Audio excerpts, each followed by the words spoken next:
la presentación del libro Crónicas Socioeconómicas, del autor Maximiliano Brandt, el cual es una compilación de los artículos periodísticos de la actualidad relativos al desarrollo socioeconómico y emprendimiento de Chile y Costa Rica. En este resumen, ¿no es cierto?, y que he dividido en 3 grandes segmentos, y uno es economía y políticas públicas, el primer elemento.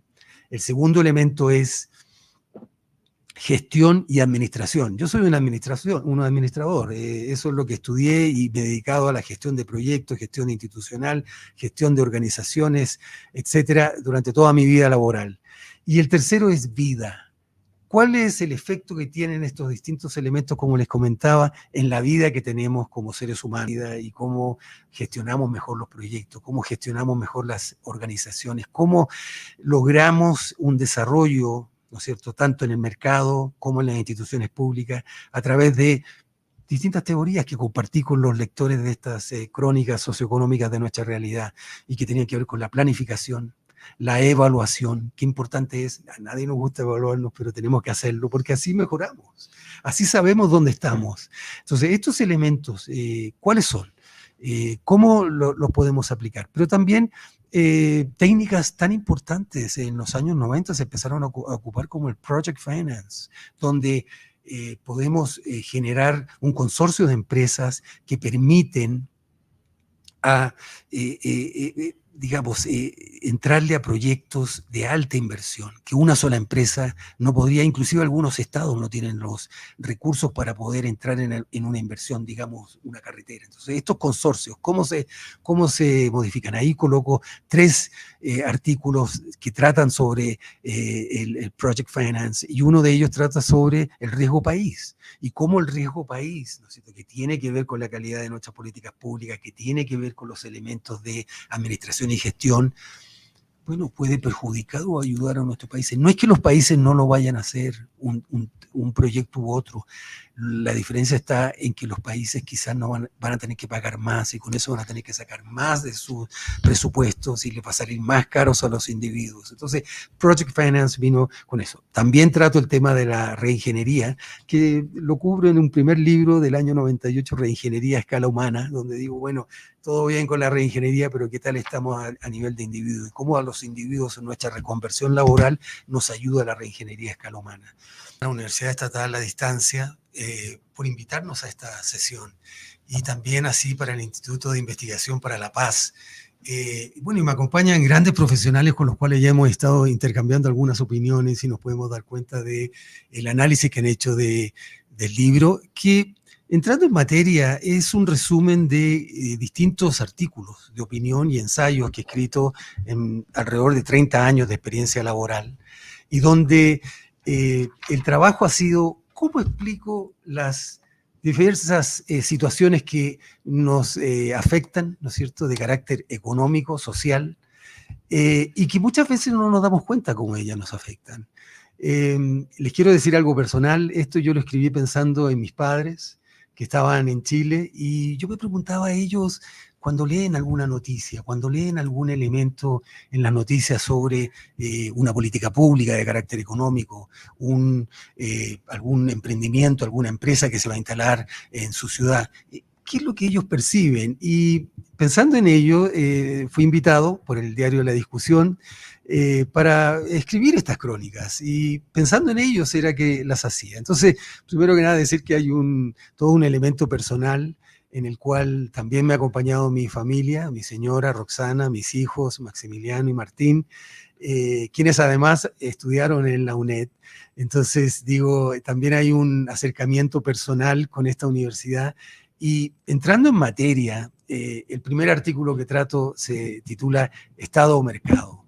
Y en ese artículo yo cubro el tema de un estudio que hizo Ignacio Briones, ex ministro de Hacienda de Chile, donde dijo, bueno, ¿cuáles son los elementos que llevan a la falta de igualdad en el mercado chileno? Y lo que se dio cuenta era, y se comparó esto con otros países de la OCDE, y lo que se dio cuenta era que en realidad el mercado terminaba muy parecido a Francia, a Finlandia, etcétera, Y la inequidad se daba cuando intervenía el Estado. Y eso lo que hacía era que delataba que el gasto público quizás no era de la calidad necesaria como para poder mejorar, sino que ya comparado con el gasto público de estos otros países miembros de la OCDE, empeoraba. Entonces, en un listado de 10 países, en un comienzo quedaba 5, donde estaba solo el mercado actuando,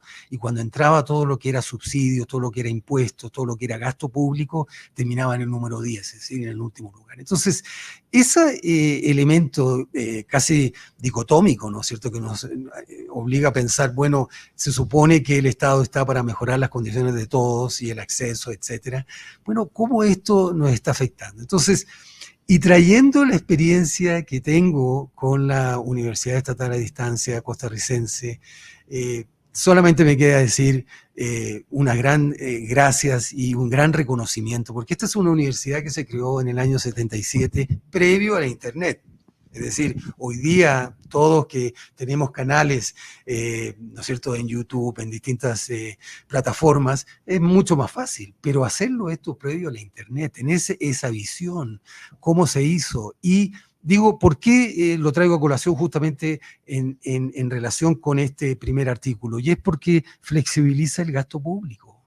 La inversión pública y el impacto que este tiene se mejora porque una persona no tiene que desplazarse, puede tomar estos cursos digamos, en el ambiente rural, en el extranjero, durante sus viajes de trabajo, durante sus actividades, en su propio horario. Bueno, ya todos sabemos, porque hemos experimentado con esta plataforma, ¿no es cierto?, el efecto que tiene de esa flexibilidad. Y la flexibilidad en los mercados tiene distintos elementos.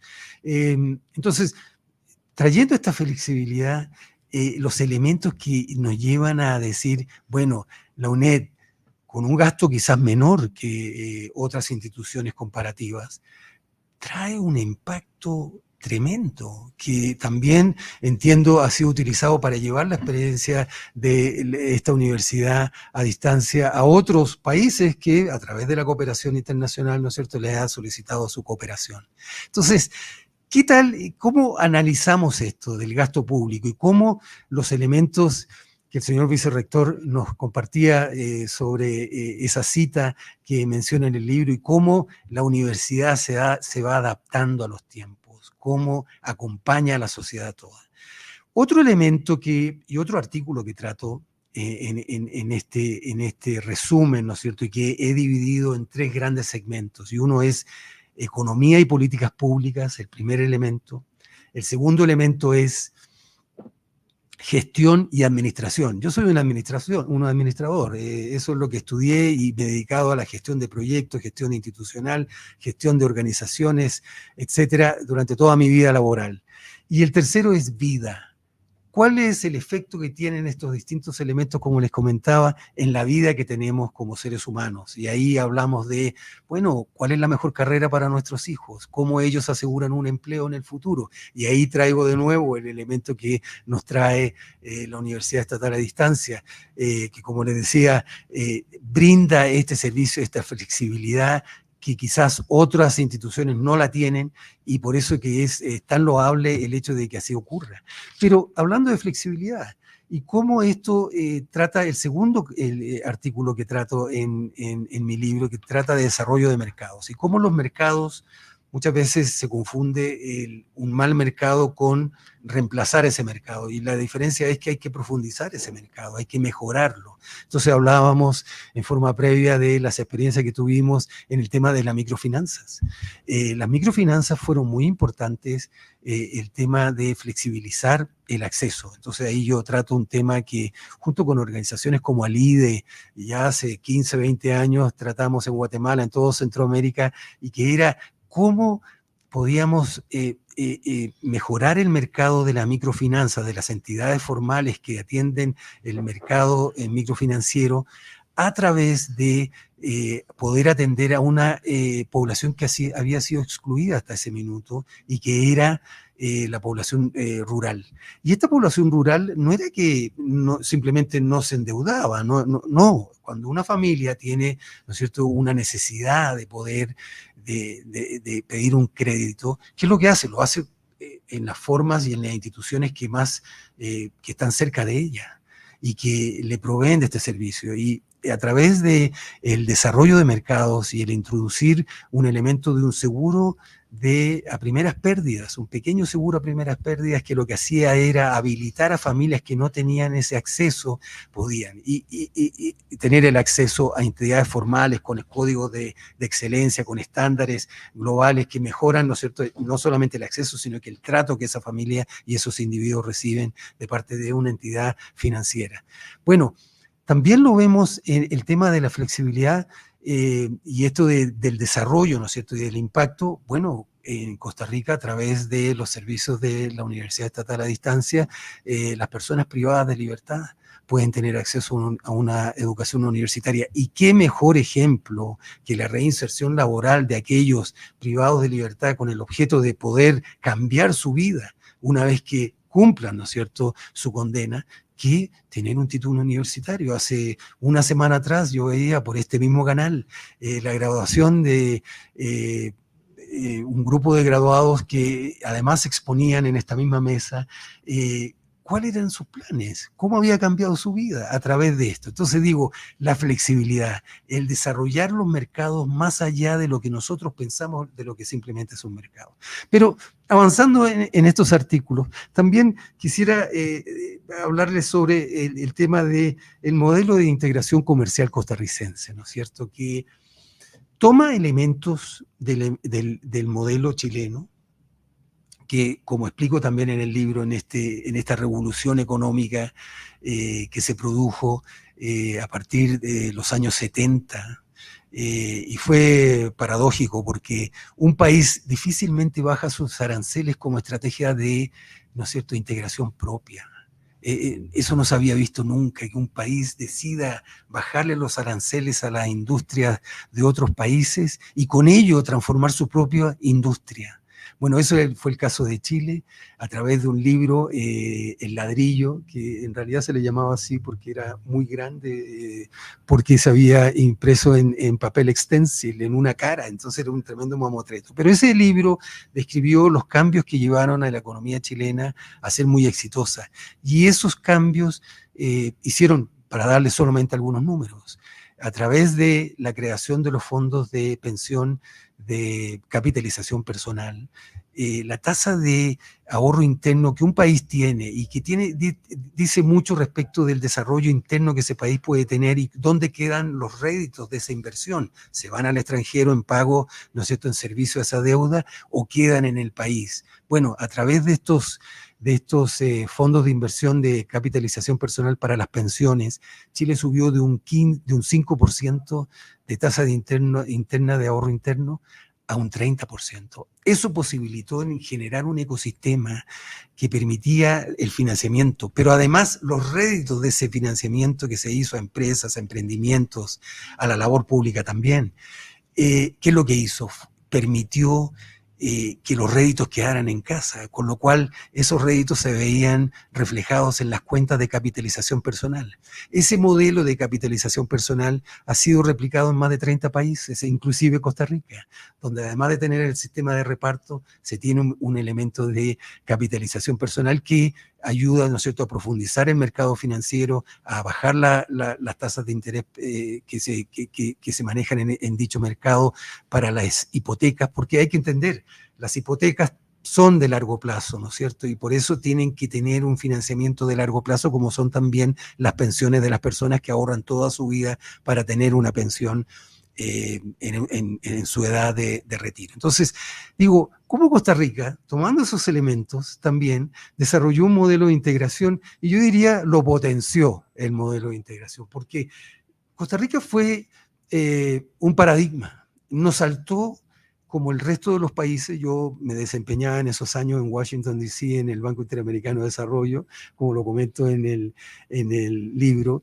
y bueno, me desempeñaba inclusive en la biblioteca técnica del BID, donde llegaban todos los economistas y distintos profesionales. Yo era muy joven, y nos llegaban a pedir elementos, nos decían, bueno, se creó esta política, ¿dónde me puedes conseguir esto? Yo esa época previa a la internet, ¿no es cierto? Visitaba todas las bibliotecas del área, me contactaba con bibliotecas públicas de toda Latinoamérica, muchas en Chile, Costa Rica, etcétera. También visitaba la biblioteca del Congreso, que es la más amplia del mundo. Entonces, digo, esos elementos, ¿cómo Costa Rica pudo tomar esos elementos y no saltar? Por ejemplo, Costa Rica fue un país que no tuvo la ola de privatizaciones que tuvieron el resto de los países que fueron los early adopters, se llamaría, ¿no? Aquellos que adoptan primariamente o inmediatamente a que sale una nueva invención.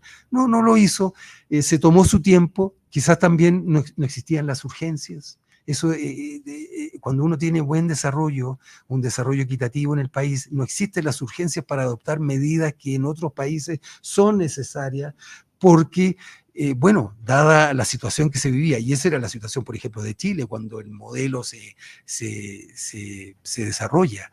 Eran condiciones económicas muy malas, con una población con un per cápita muy bajo. Ese es otro número. El per cápita en el caso chileno subió de $2.500 y 25 años después era de $25.000. También a través de esta integración. Y pueden haber muchas críticas al modelo, porque como toda cosa nueva, y yo lo menciono en el libro, no sabíamos. No había dónde referirse. Habían algunos autores y ganadores de premios Nobel de Economía, pero eso eran, ¿no es cierto?, estudios, investigaciones, no necesariamente la evidencia empírica. Bueno, Costa Rica utilizó la evidencia empírica y en su modelo de integración comercial ha sido muy exitoso. Me parece que algunos de mis colegas acaban a comentar algunas de las áreas que todavía quedan por desarrollar, y eso no debe ser visto como una falencia, sino que al contrario, es un elemento que nos trae la tarea por seguir. El desarrollo no se completa en un día y decimos, bueno, ahora no podemos sentar en los laureles y ya no necesitamos hacer más. No, porque hay poblaciones futuras que vienen, porque hay condiciones que van cambiando, porque, bueno, también trato en esto a la Internet y digo, cómo la Internet cambió. Yo recuerdo que en el año 95 di un taller con una consultora que me contrató para explicar cómo desarrollar tu propio website. Y de la forma que yo le explicaba a las personas en ese año, era que, bueno, la Internet es básicamente una televisión, pero la gran diferencia es que tú puedes interactuar con esa información. Y por supuesto todavía no había sucedido todo lo que ha sucedido hasta hoy día, ¿no es cierto? Casi 30 años después. Y cómo estas distintas plataformas permiten. Pero ese era el elemento. Y recuerdo que en ese taller hubo personas que me dijeron, lo que usted me dice no es verdad.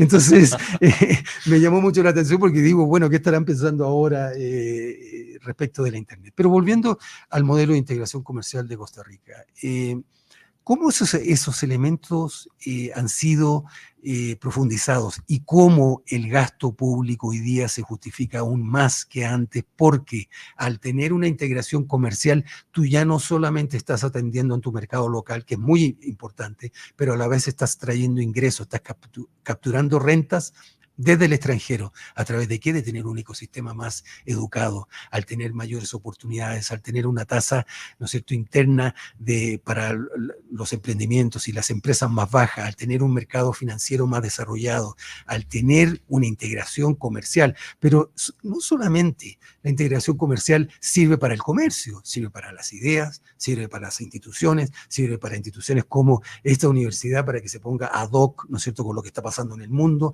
Es decir, tiene una implicancia mayor respecto de lo que tenemos que ver hacia afuera. Y ese ha sido el gran éxito de Costa Rica. Entonces, entrando en esa materia, podríamos decir que estos elementos se han venido a conjugar para tener un trabajo que ha profundizado ciertos mercados, que ha dejado tareas por hacer, ciertamente, y que ha guiado el desarrollo de un país, ¿no es cierto?, tan conocido por la paz, por sus instituciones educativas, por su belleza, por el desarrollo que ha obtenido, que lo coloca, ¿no es cierto?, en lugares de liderazgo, ciertamente en Latinoamérica y a nivel mundial. Y volvemos a temas como la educación de los privados de libertad. Entonces, entrando en esa materia, digo, ¿cuál es la tarea por hacer? ¿Cuáles son esos elementos que podemos ir mejorando? Pero esos elementos sirvieron mucho para que Costa Rica se desarrolle. También hablamos del efecto, otro artículo que hablo de la dolarización, ¿no es cierto? Algo que algunos países están pensando hacer hoy día, y la dolarización vino como respuesta quizás a la falta de rigurosidad fiscal que tenían nuestros gobiernos. Entonces tuvieron que sacar de la responsabilidad de sus gobernantes, y ahí digo, bueno, cómo está la calidad de la política, los representantes que nos tienen que representar y que tienen que abogar, que tienen esa responsabilidad.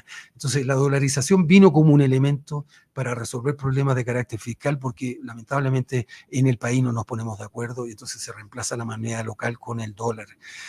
Hay países, Ecuador, El Salvador, Panamá históricamente por su, ¿no es cierto?, de integración con Estados Unidos, pero entonces hay países que lo han tenido que hacer, esa dolarización en términos de por mejorar su gasto fiscal, pero, o su disciplina fiscal, pero hay otros que lo han hecho por un tema histórico de integración comercial.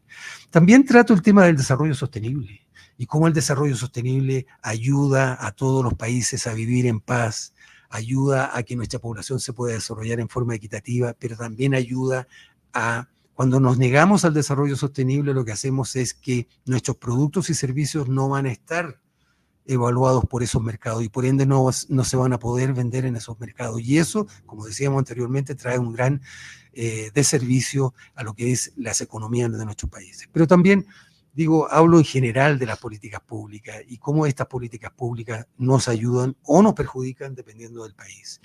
En el otro segmento de administración y gestión, que es mi gran amor de la vida, y cómo gestionamos mejor los proyectos, cómo gestionamos mejor las organizaciones, cómo logramos un desarrollo, ¿no es cierto?, tanto en el mercado como en las instituciones públicas, a través de distintas teorías que compartí con los lectores de estas crónicas socioeconómicas de nuestra realidad, y que tenían que ver con la planificación, la evaluación. Qué importante es, a nadie nos gusta evaluarnos, pero tenemos que hacerlo porque así mejoramos, así sabemos dónde estamos. Entonces, estos elementos, ¿cuáles son? ¿Cómo los podemos aplicar? Pero también técnicas tan importantes en los años 90 se empezaron a ocupar, como el Project Finance, donde podemos generar un consorcio de empresas que permiten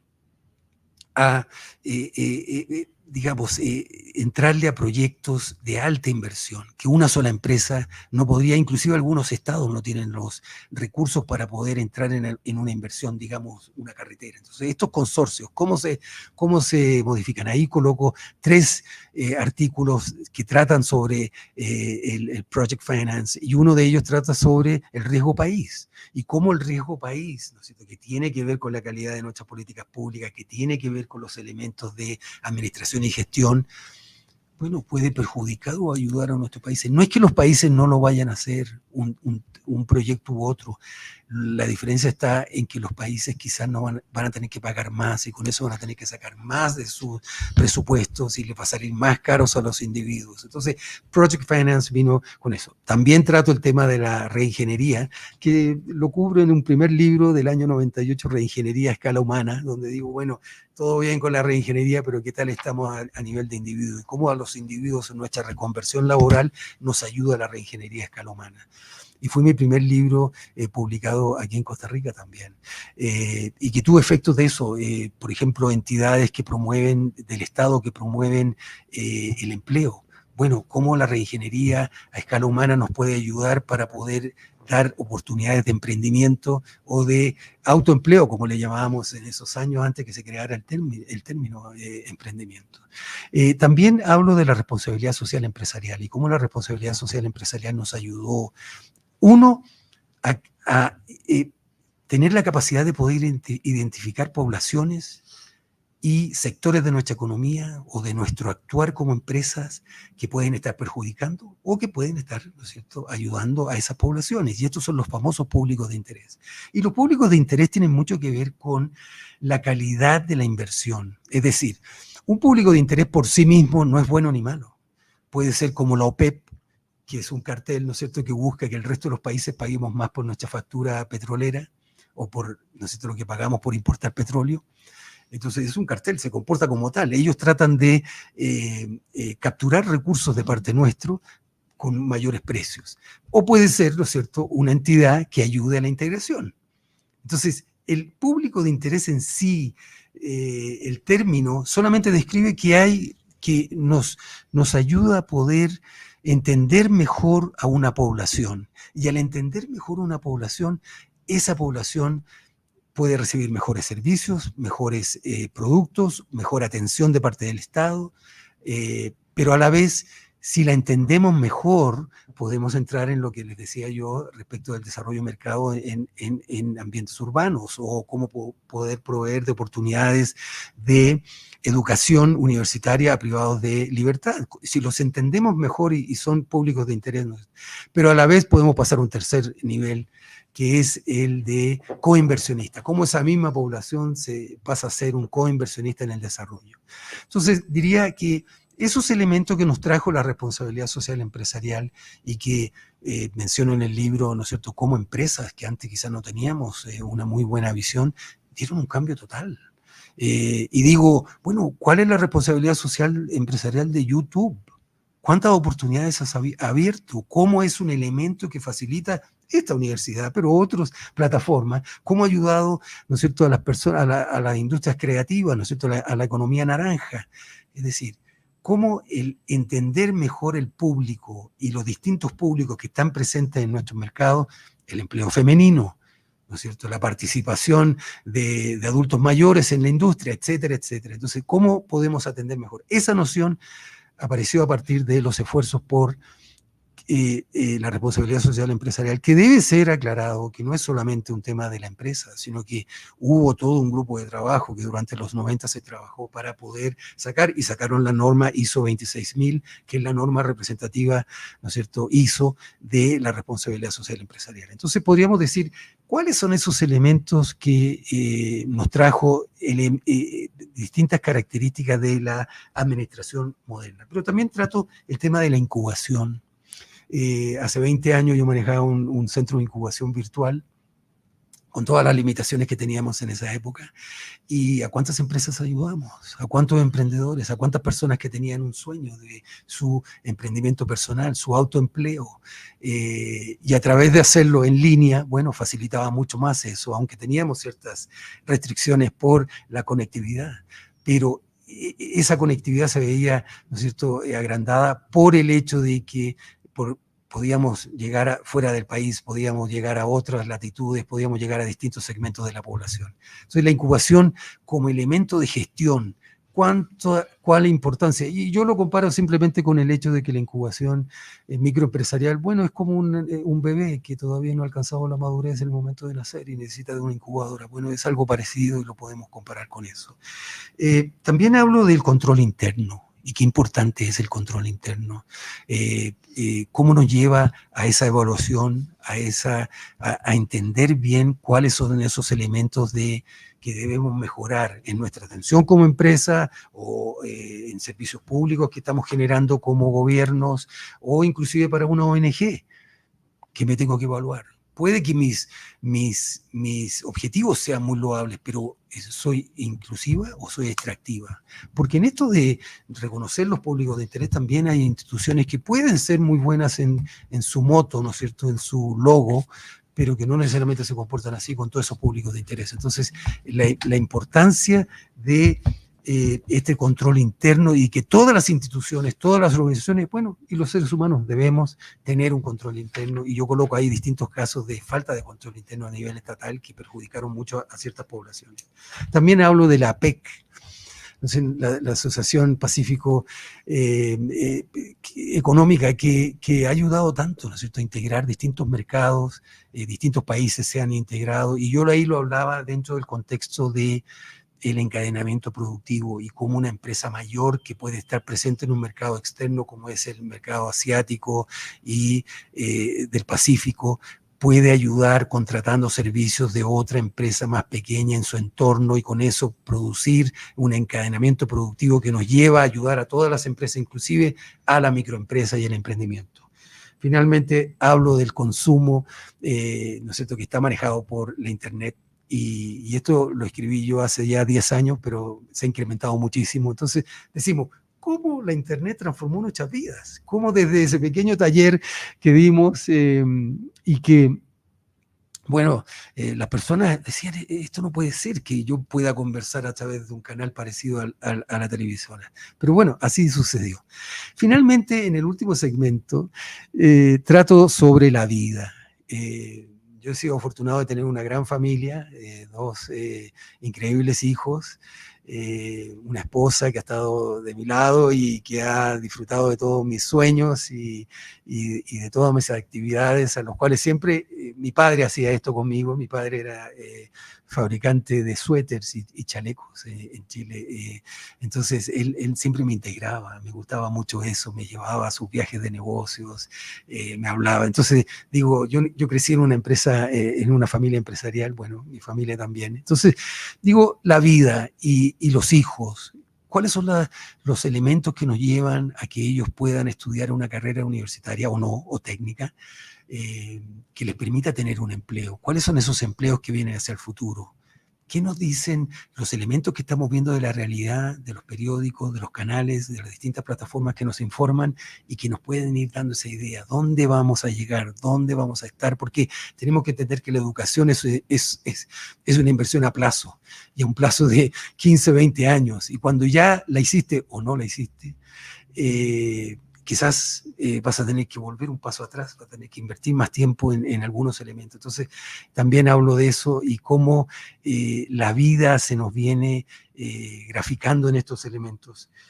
También hablo de cómo los tratados de libre comercio han afectado nuestras vidas, cómo no solamente han dado oportunidad en que probablemente tenemos un empleo que está ligado a actividades que para la exportación, pero también cómo el consumo interno ha bajado su precio al poder acceder a productos que ya no tienen esos elementos de, ¿no es cierto?, tarifas o impuestos de importación.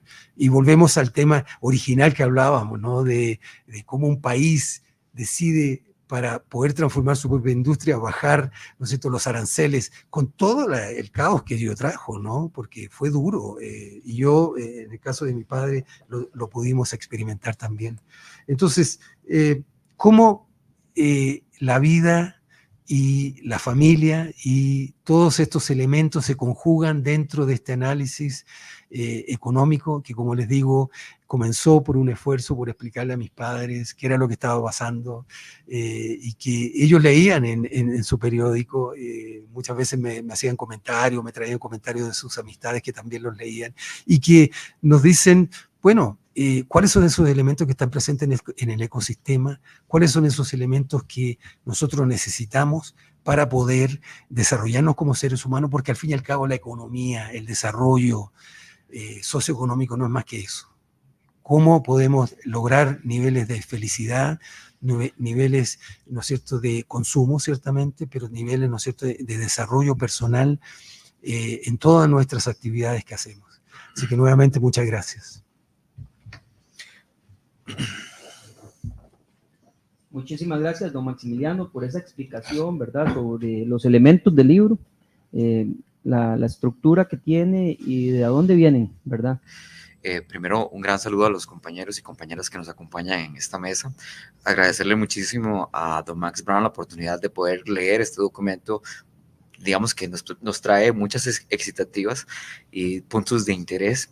Yo les traigo esta pequeña presentación, la que quise llamar una reseña crítica a las crónicas socioeconómicas de Maximiliano Brandt. Siguiente filmina, por favor. De manera de índice, quisiera presentarles cuáles son las fortalezas que identifiqué en el documento, seguido de cuáles considero yo que son las ideas centrales, o tal vez debería decir las ideas que más me interpelaron a mí.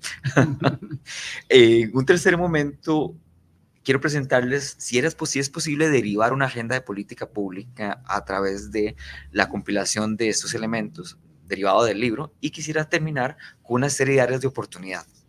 Siguiente filmina, por favor. ¿Cuáles son para mí las fortalezas de crónicas socioeconómicas? Se dice que los mejores escritores tienen un fuerte sentido de la audiencia. Y en como explicaba don Max al iniciar su exposición, ese sentido de la audiencia estuvo determinado por sus padres. muchas veces cuando trabajamos para la ciencia, la academia u organismos internacionales, tal vez perdemos de vista que son las personas de a pie las que más necesitan el acceso a este tipo de conocimiento técnico-científico. Por eso considero yo que una de las grandes fortalezas del libro es el fuerte sentido de la audiencia que tiene.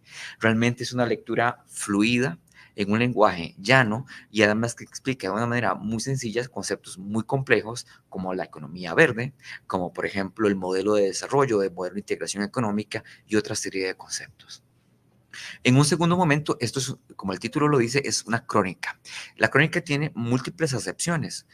Una de ellas es un artículo periodístico relacionado con la actualidad, pero la segunda tiene que ver con una narración de hechos contados cronológicamente.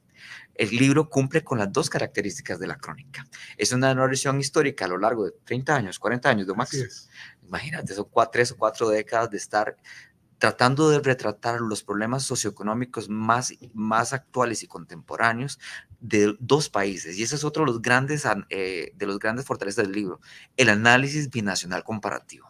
Vamos a decir, con el permiso de don Max, que tenemos a un autor binacional, a un autor que tiene la capacidad de explicarnos a través de ejemplos de éxito lo que ocurre en Chile y en Costa Rica y hacer comparaciones, y aunque las comparaciones resulten odiosas, a veces son necesarias. Otro tema que me parece que es una de las grandes fortalezas del libro es que trata temas de interés público y privado. ¿Por qué digo interés público? Bueno, el modelo de integración económica es un tema de interés público, le interesa a los tomadores de decisiones, pero, por ejemplo, en ciertas secciones del libro yo lo que encuentro es un enorme valor agregado relacionado con la educación financiera. ¿Cómo podemos dotar a las personas más jóvenes de educación financiera para que tomen mejores decisiones financieras o incluso puedan llegar a emprender, autoempleo, por ejemplo? Y el otro componente que me parece muy importante es el componente divulgativo. La divulgación científica y académica es una labor que desde la academia muchas veces perdemos de vista, tal vez porque no nos genera, digamos, puntos en carrera profesional, pero no por ello tiene no por ello tiene menos valor para nuestra sociedad. Entonces, para mí las grandes fortalezas serían, primero, don Max tiene una buena pluma, escribe de una manera fluida y sencilla y explica de manera muy sencilla conceptos muy complejos. Y para aquellos que hemos tratado de escribir nuestros trabajos, sabemos que tratar de explicar temas difíciles de manera sencilla es una de las cosas más difíciles de hacer. Además, también tenemos un alto valor relacionado con el análisis comparativo y los temas de interés y con valor público, además. Entonces, hago una valoración muy positiva a partir de estas grandes fortalezas. Siguiente, Filmina, por favor. A continuación, quiero presentarles las que considero yo que son las ideas centrales del documento. Yo identifico en el documento un gran interés por el desarrollo económico y social, y esto además es retratado en otros puntos de interés que me parece que son muy importantes. El modelo de integración económica que Costa Rica ha implementado desde principios de la década de los 90 hasta la actualidad, con resultados muy dispares, en algo como señalaba muy bien nuestro querido Alexander, crecimiento económico no es igual a desarrollo. Recordemos además de que tal vez los indicadores macroeconómicos de Costa Rica pueden señalar que hemos tenido desarrollo económico, pero veremos algunos otros temas relacionados con, por ejemplo, el índice de paz global, veremos ahora el índice de Gini, incluso la productividad promedio. Otro tema central es el emprendimiento y las MIPYMES. Y para mí esto me parece un tema central, y aquí con la conexión con lo señalado con los compañeros anteriormente. Bueno, las MIPYMES son uno de los mayores empleadores a nivel global. En el caso europeo, casi el 60% del total de los empleos son producidos por micros y pequeñas empresas. No obstante, en Costa Rica enfrentamos enormes desafíos para facilitar los emprendimientos. Y estos desafíos van desde el acceso a una banca del desarrollo en condiciones favorables para que, y ojalá, idealmente que además asumiera riesgos y con tasas de interés favorables. Bueno, pero el mundo no es ideal, ¿verdad? Y luego un componente que a mí me llamó particularmente la atención tiene que ver con la educación financiera, que es una necesidad de nuestro país, particularmente para las generaciones más jóvenes que al salir del sistema educativo no cuentan con la educación financiera necesaria, pero ni siquiera para saber cómo hacer un uso adecuado de una tarjeta de crédito, lo que hace que fácilmente su calidad de vida se vea deteriorada porque asumen niveles de endeudamiento muy, muy altos. Teniendo presente para mí, estas 4 ideas, yo quisiera hablar entonces, siguiente Filmina, por favor, quisiera hablar también de cuáles han sido las propuestas de agenda política que más llamaron mi atención al leer el libro. La primera, que tiene que ver con educación financiera para el emprendimiento como parte del currículum académico. A mí esa idea me encantó. Yo me imaginé integrando, y lo hemos conversado en el Instituto para la Paz, y creo que en algún momento con el profesor Sánchez, hemos hablado sobre la importancia de dotar en el currículum secundario, tiene que ser en secundario o incluso en primaria, de herramientas básicas para la gestión financiera. ¿Como cuáles? Bueno, cosas tan sencillas como, por ejemplo, cómo usar un presupuesto y la gestión del presupuesto, que es algo básico, pero que muchos de nosotros aprendemos a la brava cuando llegamos a la edad adulta, cómo hacer un uso correcto de las tarjetas de crédito y cómo aprovechar mejor los instrumentos del sistema financiero, las inversiones, los instrumentos de depósitos a plazos y demás. Pero además también tenemos que añadirle otro componente, la gestión del sesgo es muy importante. Cómo superar el cortoplacismo y la satisfacción inmediata, que es la que nos está atrapando en estos círculos de endeudamientos muy graves que estamos viviendo en Costa Rica. Como segundo tema, me encantó este otro, que creo que es el ejemplo de la India, Grameen, bueno, perdón, mi hindi no es muy bueno, ¿verdad? Pero me gustó muchísimo esta experiencia de un economista graduado, creo que en Inglaterra, que posteriormente regresa a su país de origen, la India, y empieza a tener este cuestionamiento de cómo podría tomar su comprensión económica, su formación como economista y aplicarla a su realidad. Y bueno, esto llevó a la creación de una banca del desarrollo con unos indicadores muy positivos. Yo quisiera que implementáramos esto en nuestro país, y una banca del desarrollo que fomente los emprendimientos. Ojalá con tasas de interés favorables, que asumieran riesgos, que hubiera un acompañamiento en los estudios de mercado, porque es una urgencia en nuestro país. Si nosotros vemos los principales indicadores del mercado laboral de Costa Rica, vemos que hay un estancamiento en el desempleo. Este estancamiento ha sido alrededor del 10% de la fuerza de trabajo, pero quizás una de las cosas más preocupantes es la tendencia creciente en la informalidad.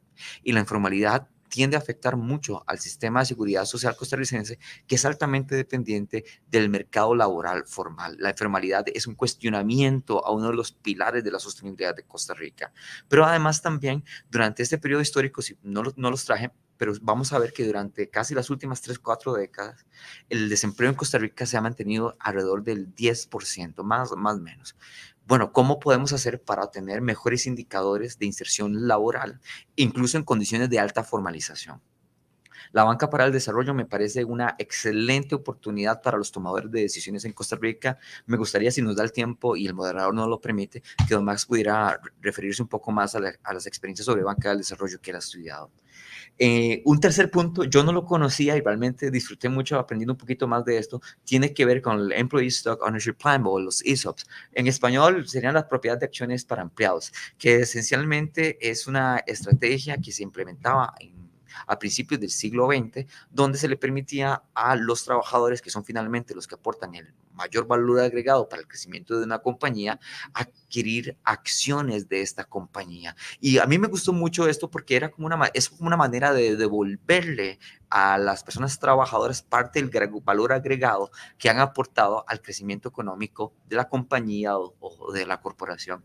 Este es un tema fascinante, yo no lo conocía. En el libro, gracias al libro, aprendí que existe desde principios del siglo XX, del siglo XX, sí, en principios de 1920, luego tuvo pues un receso producto de la crisis del 29 y fue recuperado nuevamente en los 70s.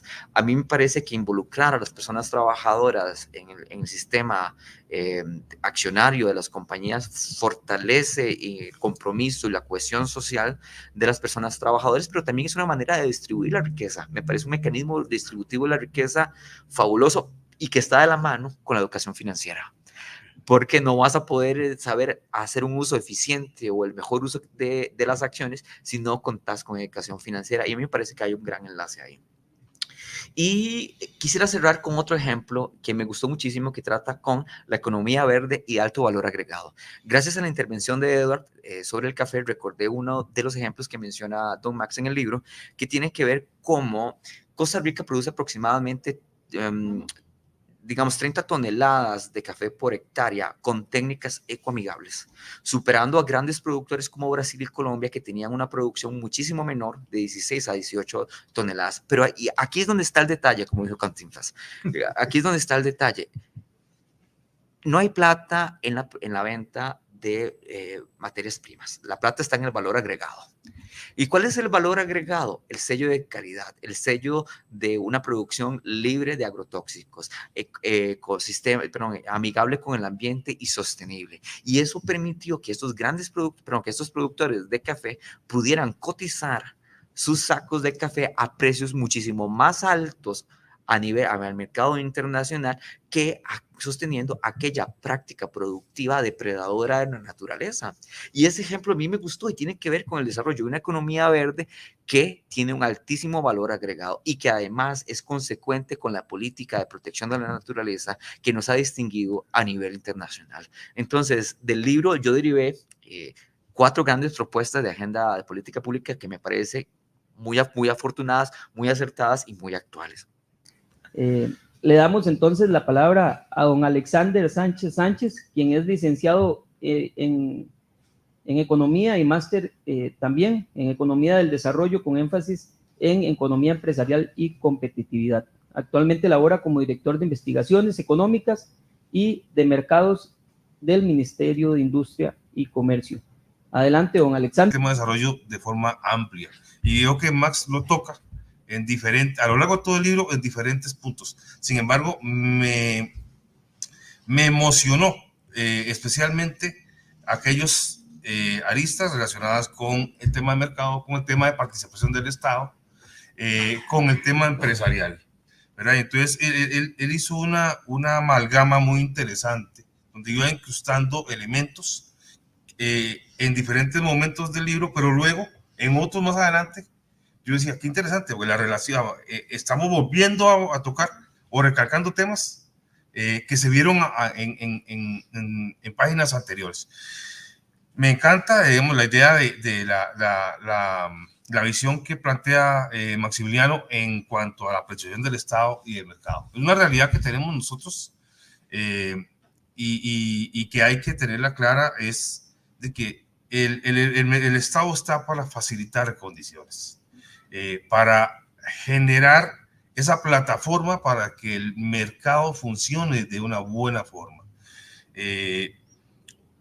No obstante, bueno, en el caso nuestro en Costa Rica, sí hay elementos muchos que mejorar, aunque hay muchos que destacar también, hay muchos que recalcar, hay muchos que mejorar.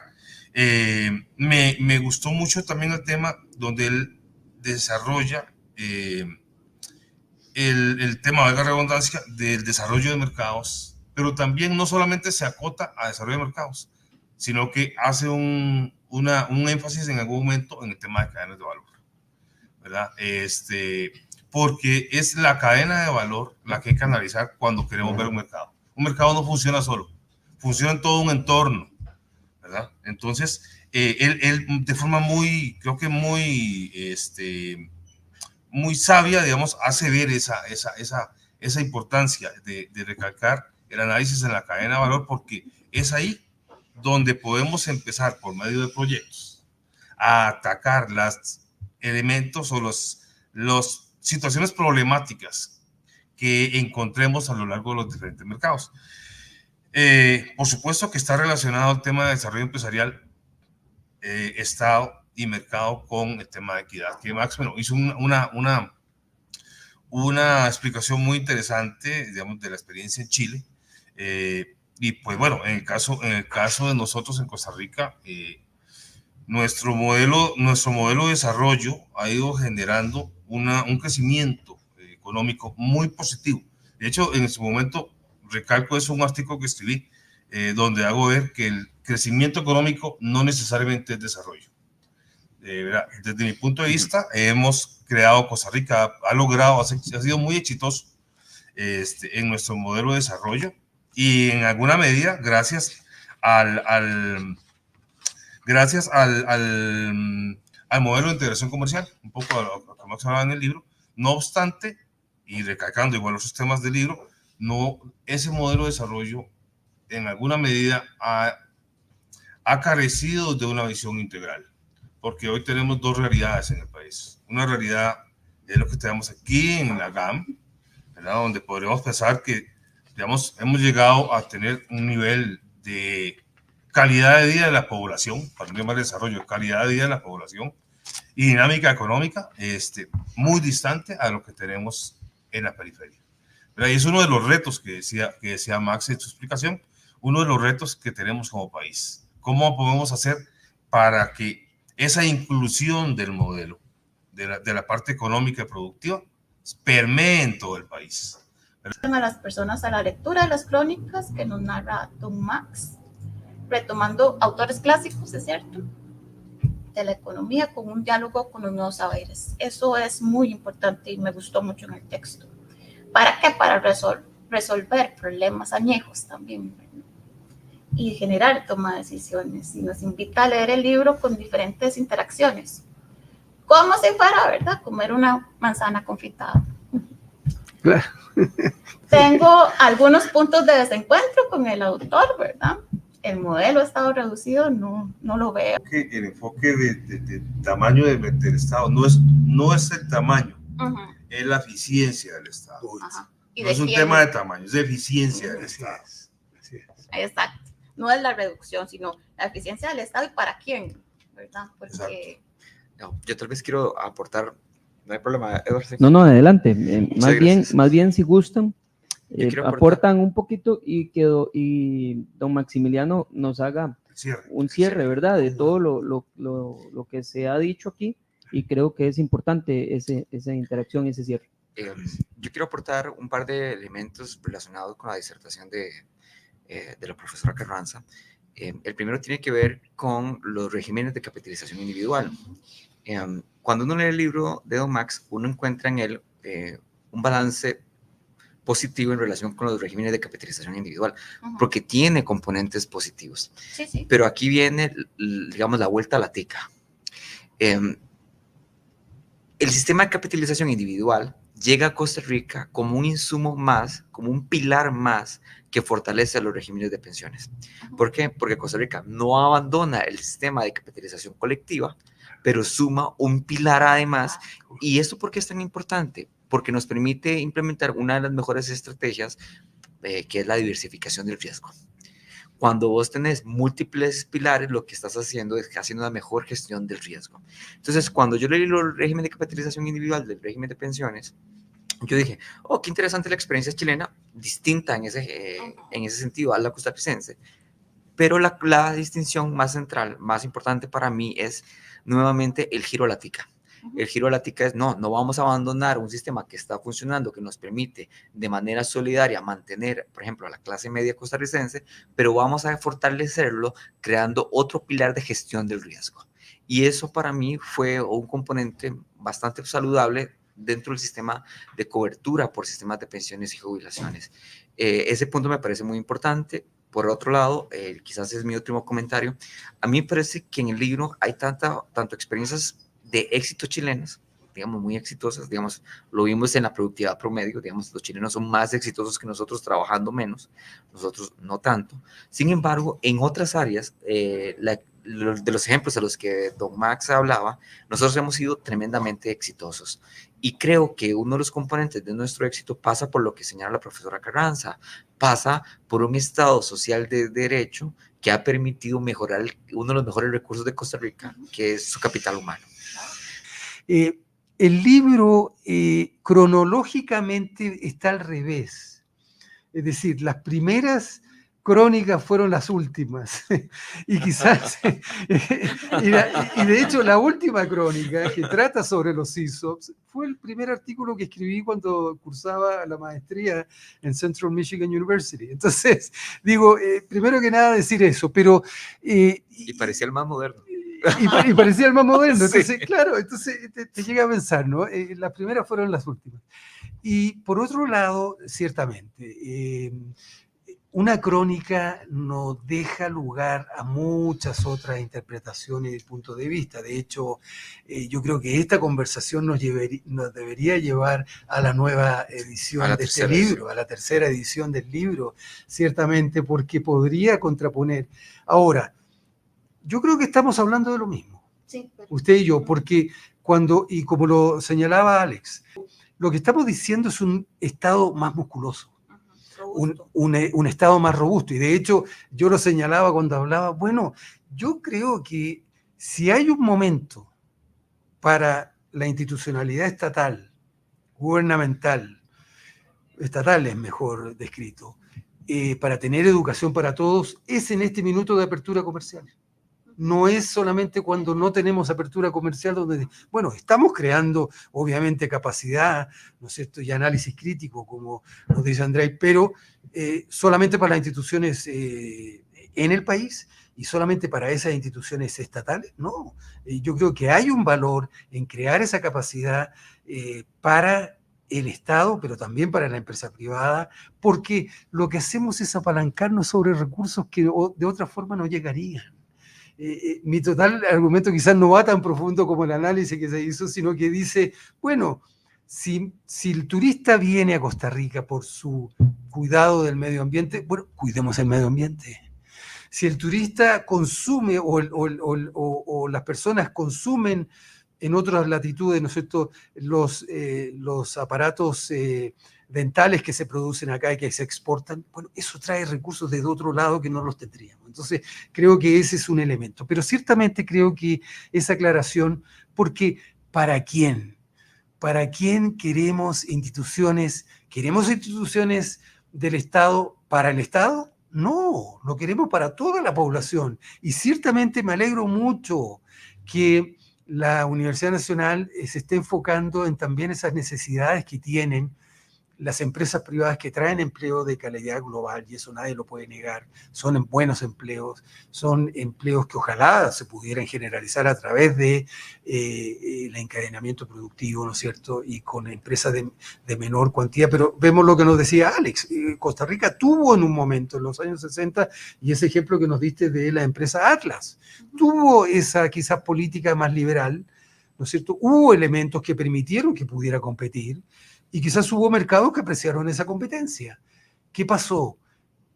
Ciertamente las crónicas que humildemente he escrito y que coloqué en este libro no lo pueden explicar todo, pero ciertamente creo que esto nos da para una tercera edición, para traer todos estos complementos y poder de ahí hacer crecer, ¿no es cierto?, este esfuerzo que lo que nos lleva a pensar es ¿para quién?